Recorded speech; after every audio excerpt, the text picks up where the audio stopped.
મિત્રો આપનો ખૂબ ખૂબ આભાર। જય સ્વામિનારાયણ। ખૂબ સરસ કોમેન્ટ કર્યા છો, ખૂબ લાઈક કર્યા છો, ખૂબ શેર કર્યા છો, ખૂબ સબસ્ક્રાઈબ કર્યા છો। આજની એક સ્વામિનારાયણ ભગવાનનું કીર્તન અને એક દૂધીનું શાક અને ચણાનું શાકની રેસીપી ખૂબ સરસ મજાની જોવાની મજા આવશે। જય સ્વામિનારાયણ। હરિ હૈયાનાર છો જીરે તમે હરિ હૈયાનાર છો સેજ તણા શણગાર છો જીરે તમે હરિ હૈયાનાર છો હરિ હૈયાનાર છો જીરે તમે હરિ હૈયાનાર છો। બાલપણામાં અતિશય વાલા રે નટવર નંદ કુમાર છો જીરે તમે હરિ હૈયાનાર છો દુર્જનિયાને દુર્ગણા છો રે પ્રેમી તે જનના પ્રાણ છો જીરે તમે હરિ હૈયાનાર છો હરિ હૈયાનાર છો જીરે તમે હરિ હૈયાનાર છો। મુક્તાનંદ નર નાટક ધારી રે શરણાગતના સાર છો જીરે તમે હરિ હૈયાનાર છો હરિ હૈયાનાર છો જીરે તમે હરિ હૈયાનાર છો। મુક્તાનંદ સ્વામી હાર છો।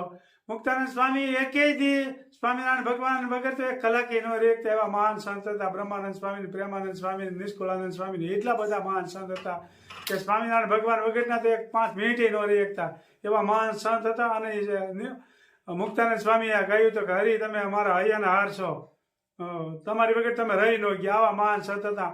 અને મુક્તાનંદ સ્વામી તો સત્સંગની માં કહેવાતા। મુક્તાનંદ સ્વામીને એક વખત સ્વામિનારાયણ ભગવાને ધર્મનો પ્રચાર કરવા મોકલ્યા હતા।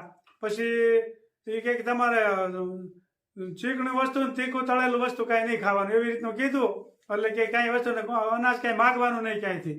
અને મુક્તાનંદ સ્વામી ગયા બધી ફરતા ફરતા 3 દિવસ સુધી કંઈ ખાવાનું ન મળ્યું।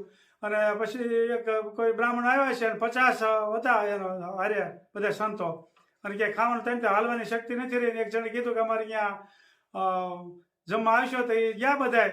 પછી ભગવાનને ખીચડી ધરે, ખીચડીને કઢીજી કે કરજો, બીજું કંઈ ખાતા નથી। સ્વામિનારાયણ ભગવાનનો હુકમ છે કે અમારે બીજું કંઈ ખવાય નહીં, આવા સંત કષ્ટ વેઠતા। એટલે પછી જમવા ગયા અને પછી ભગવાનને ધરાવી દીધી। ખીચડીમાં થોડું ઘી નાખ્યું છે, એમાં આત્માનંદ સ્વામી હતા એની ભેગા। એટલે ભગવાન ઘી ધરાવેલું હતું ને તો એમાં 50 જણા ખાવા બેઠા હતા અને આત્માનંદ સ્વામી ઊભા થઈ ગયા કે આમાં ઘી નાખેલું છે।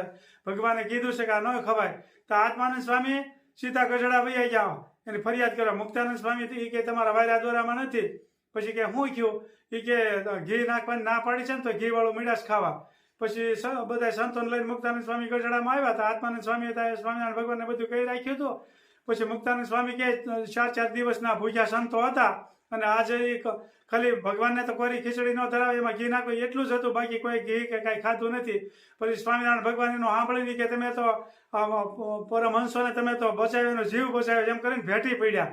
અને પછી સ્વામિનારાયણ ભગવાને મુક્તાનંદ સ્વામીનો વાણો થાબડ્યો કે તમે તો સત્સંગની માં છો, તમારા જેવા કોઈ મહાન સંત થઈ ન શકે।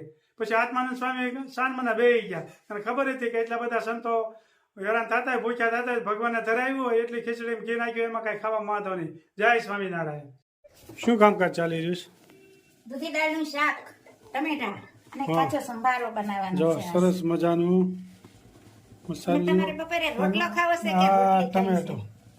મારે હું વધારે રોટલો જ ખાઉં છું। એટલે એક રોટલો કરે, રોટલો ખાવામાં મારી બાની રોટલી સુગર બનાવીશ। બિલકુલ ન હોય, પાચન માટે બહુ સરસ હોય રોટલો। એટલે શિયાળામાં ઠંડી પડે ને ત્યારે રોટલો બહુ સારો ફાયદાકારક થાય।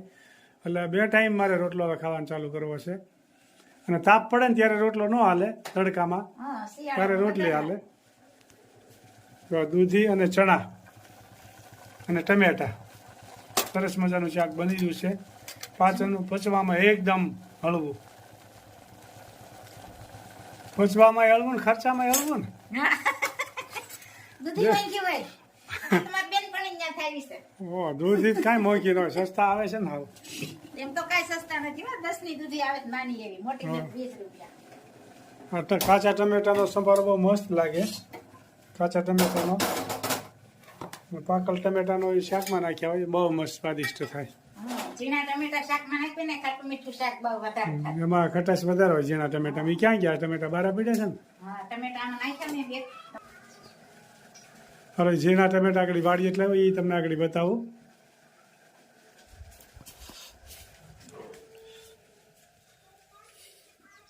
જો આ ઝીણી ટમેટી સરસ મજાની આ એકદમ આનામાં ખટાશ હોય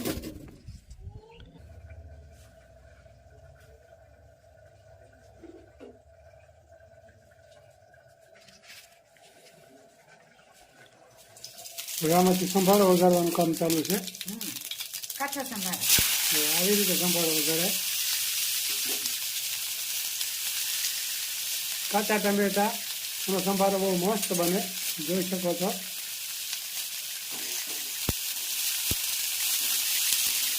કાચા ટમેટા છે આ કાચા ટમેટાનો સંભારો અને એક મરચું નાખ્યું હોય અંદર મરચું હાથે હોય એમ ને મિક્સરમાં અને એકાદું મરચું હાથે હારે હોય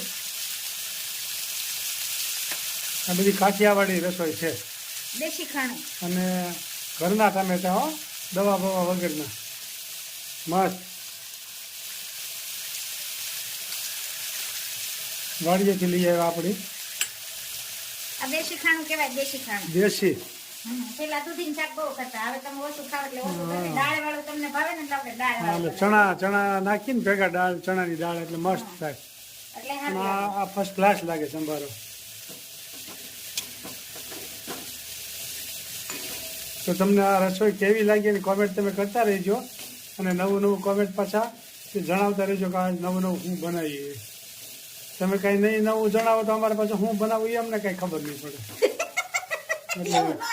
એટલે એ તો ખાસ તમારે ધ્યાન રાખવાનું દરરોજ ક્યાંક ને ક્યાંક કોમેન્ટ તો કરતા જ રહેજો અમને કોમેન્ટ તમારી આવે એટલે ખૂબ આનંદ થાય છે અને કોમેન્ટ આવી હોય ને પછી બનાવીને પછી ખાઈને એનો સ્વાદ જુદો આવે છે બહુ સ્વાદિષ્ટ લાગે છે એટલે કોમેન્ટ કરવાનું ભૂલતા નહીં કોઈ ખૂબ સરસ રીતે બની રહ્યું છે આમાં શાક બની જવાની તૈયારીમાં છે આગળ શાક એ તૈયાર થઈ જાય દૂધી ચણા અને ટમેટા સાદું ભોજન એકદમ અને આની ભેગો બાજરાનો રોટલો હોય અને એકદમ લાઈક કરો શેર કરો સબસ્ક્રાઇબ કરો અને કમેન્ટ કરો બાય બાય